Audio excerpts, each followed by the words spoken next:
making plant and equipment even safer. So retrofitting a new and improved way of doing something on an old system in order to justify the safety case and continue operating. An example of that is the computer system at Dungeness B, which I think 2 years ago, no, it would have been more than that, 3 years ago, was replaced.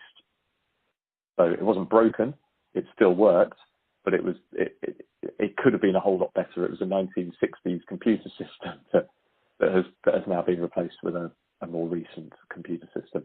I don't know how much that cost. It cost quite a lot of money, quite a lot of millions. That wasn't done because of a failure. It was done as a protective investment for the rest of Dungeness's life. And that's that kind of third category of maintenance capex. Right. Okay. No, that's very clear. And are we? I mean, in terms of kind of how much per megawatt those three programs kind of come to, is kind of 29-30 million per megawatt, kind of a right sort of ballpark figure? And are you able to give us a view as to how that would step up as the AGRs age? So, so firstly, I would expect in the event of no type faults or really significant problems occurring, I think taking certainly the last 5 years, possibly 8 years, actually back to say 2008, 2009. Taking those numbers and averaging them going forward and then allowing for inflation is probably a reasonable estimate. As I say, a lot of investment has been made in the stations since the late 2000s in order to improve availability and improve operational performance. So in order to keep performance at the level that it is at, I would expect that expenditure to continue. And that would also have some sort of allowance in it for, things breaking. But let me just, so 29 million per megawatt on a 9,000 megawatt, that you're talking about 206. What's that over? Sorry, what's that over the fleet? Sorry, I've got my. Yeah, no. It's a good question. It's around 300 million, just under 300 million pounds. 300 million a year. Yes. I think